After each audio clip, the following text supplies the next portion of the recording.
இல்ல எல்லாத்துக்கும் எதிர்க்கட்சி தலைவர் எதிர்க்கட்சி தலைவர் சொன்னதை நீக்கிட்டீங்களா? அவர் சொன்னதை நீக்கிட்டீங்களா தலைவரே? இல்ல எதிர்க்கட்சி மாண்புமிகு சங்கி அமைச்சர் மன்னிக்கணும், மாண்புமிகு எரிசக்தி துறை அமைச்சர் அவர்கள் பேச இல்ல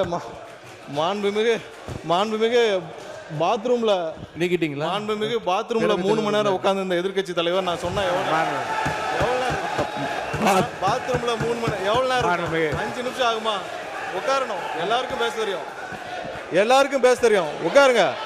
பாத்ரூம்ல 3 மணி நேரம் உட்கார்ந்து இந்த எதிர்க்கட்சி தலைவர் சொல்றதுக்கு 5 நிமிஷம் ஆகாது. உட்காரணும். என்ன பேசணுமோ இதெல்லாம் தேவையில்லாத வார்த்தைகளை பேசினால் எங்களுக்கும் பேச தெரியும். தேவையில்லாத வார்த்தைகளை பேசினால் எங்களுக்கும் பேச தெரியும். என்னவோ அதுதான் பேசணும். இல்ல மாண்பு உறுப்பினர் இந்த கரூர் மாண்பு உறுப்பினர் இந்த கம்பெனி என்ற வார்த்தையை நீங்க வந்து அவைக்குள் நீக்கிட்டீங்களா? நீக்கியாச்சா? சரி. நீங்களே திருத்திக் கொண்டீர்கள். இருந்தாலும் அது அவைக்குள் அந்த வார்த்தை நீக்கப்படுகிறது. நீக்கியாச்சா? உட்காருங்க. அதான் நீக்கிட்டாங்க. எதிர்கட்சி நீங்க பேசுங்க.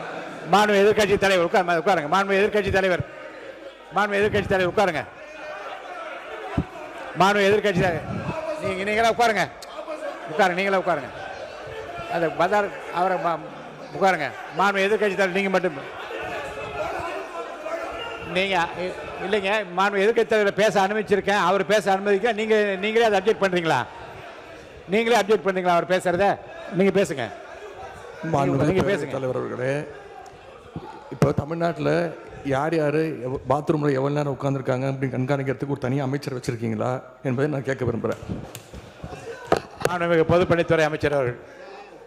பேரவைத் தலைவர் அவர்களே, இந்த விவாதம் மானிய கோரிக்கைக்கான விவாதம்னு எல்லாருக்கும் தெரியும். பேச விடுங்க.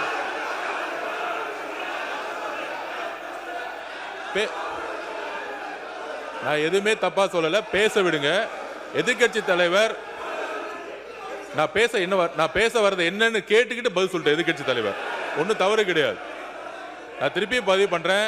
இந்த மாதிரி எல்லாரும் எந்திரிச்சா நாங்க எந்திரிச்சா இந்த அவை நடக்காது. எல்லாரையும் உட்கார சொல்லுங்க. எல்லாரையும் உட்கார சொல்லுங்க. உட்காருங்க. மாண்புமிகு எதிர்க்கட்சி தலைவர் மட்டும் பேசுங்க. உட்காருங்க. மற்றவங்களாம் உட்காருங்க. அவர் பேச அப்புறம் நீங்க பதில் சொல்லுங்க.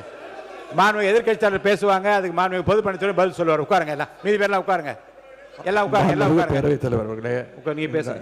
எங்களுடைய சட்டமன்ற உறுப்பினர் முன்னாள் அமைச்சர் அவர்கள் இந்த மானிய கோரிக்கைகளை தெளிவாக புள்ளிவிவரங்களோட பேசிக்கிட்டு இருந்தார். தவறான வார்த்தைகளை முதல்ல பேசுறது யார் என்பது உங்களுக்கு தெரியும். அதையெல்லாம் அவை குறிப்பில் நீங்க நீக்க வேண்டும் கேட்டுக்கொள்கிறேன். பேசுகிற போதே உடனே திருத்திக் கொண்டு அது அவைக்குள் நீக்கப்படுகிறது. சரியாச்சுங்க. நீங்க சொல்லுங்க. நீங்க திரும்ப பெற்றீங்களா? அப்பயே சொல்லிட்டீங்களே. அவரே சொல்றாரு திரும்ப பெற்றேன்னு சொல்றாரு. அப்புறம் என்ன இதுக்கு மேல என்ன வேணும்? அவரே திரும்ப பெற்றா சொல்றாருங்க. அவரே சொல்றாரு திரும்ப பெற்றேன்னு சொல்றாரு. அப்புறம் விடுங்க. அதுக்கப்புறம் 2021 காலகட்டங்கள் அமைச்சராக இருந்தார். அவரே சொல்றாரு திரும்ப பெறல என்ன அர்த்தம்? பெற்றாச்சு. வாங்க அடுத்தது பேசுங்க. அந்த 2021 காலகட்டங்கள்ல அமைச்சராக இருந்தார். அதற்கப்புறம் இருங்க உட்காருங்க. உறுப்பினர் சீனிவாசன் உங்களுக்கு தனியா ஒரு அவை நடத்தணும்னு நினைக்கிறேன். தயவுசெய்து நீங்க குறுக்க பேசாதீங்க. பின்னர் 2021க்கு பின்னர் அதுக்கப்புறம் அவர் சிறை செல்கிறார். அதுக்கப்புறம் இன்னொரு அமைச்சர் வருகிறார். இந்த துறையில நான் இந்த துறையில நல்ல விளக்கமா சொல்லுங்க. அப்புறம் அண்ணன் தங்கம் அவர்கள் அமைச்சராக இருக்கிறார். அதற்கப்புறம் மறுபடியும் இன்னொரு அமைச்சர் திரும்பவும் அமைச்சராகிறார். ஏன்னா இந்த துறையில 4 அமைச்சர்கள் போன 5 வருஷத்துல இந்த துறையில 4 அமைச்சர்கள் மாற்றப்படுகிறார்கள். கடைசியாக திரு அண்ணன் சிவசங்கரன் அவர்கள் அமைச்சராக இருக்கிறார். இந்த மாதிரி இந்த துறைக்கு 4 அமைச்சர்கள் மாற்றப்படுகிறார். அந்த 4 அமைச்சர்கள் மாற்றப்பட்ட 4 முறை அமைச்சரவை மாற்றம் நடக்குது இந்த துறைக்கு மட்டும்.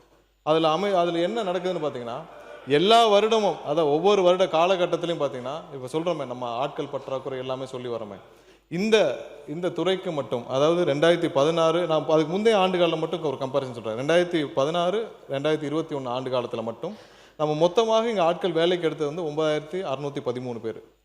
அதே இதில் இந்த 2021 26 காலகட்டத்தில் 343 பேர் மட்டும்தான் வேலைக்கு ஆளுகிறதுக்கு எடுக்கப்பட்டது இந்த துறைக்கு.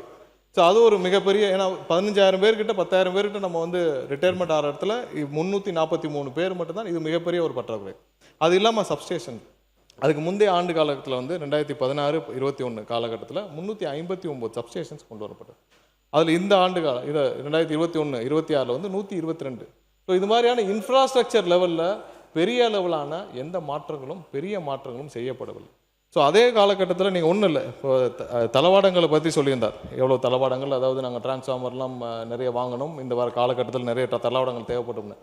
அதுக்கு முந்தைய ஆட்சி காலத்தில் இருந்து வாங்கின தளவாடங்களுக்கும் இப்போயும் கம்பேர் பண்ணோம்னா, அதுக்கு முன்னாடி பார்த்தீங்கன்னா 84,000 ஒரு டிரான்ஸ்ஃபார்மரும் போன 5 ஆண்டுகளில் 99,000 டிரான்ஸ்ஃபார்மர் மட்டும்தான் வாங்கப்பட்டது. ஏன்னா நம்மளுடைய தேவைகள் மிகவும் அதிகம். நமக்கு இப்போ மட்டும் பார்த்தீங்கன்னா இந்த துறைக்கு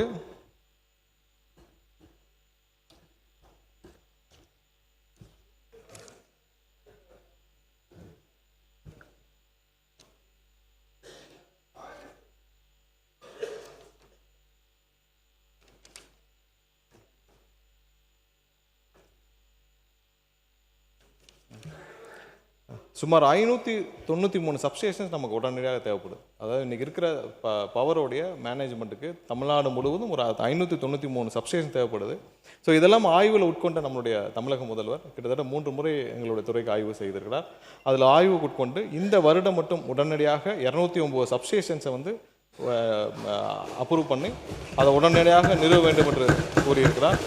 அடுத்து வர சில ஆண்டுகளில் வந்து 263 சப்ஸ்டேஷன்ஸ் வந்து நம்ம நிறுவ வேண்டும் கேட்டுக்கிறார். இது இல்லாமல் பதில் உரையில் நீங்கள் விளக்கமாக சொல்லிக்கிறோம். அவங்க இப்போ கேட்ட அந்த CUG நம்பருக்கும் கேட்டிருந்தா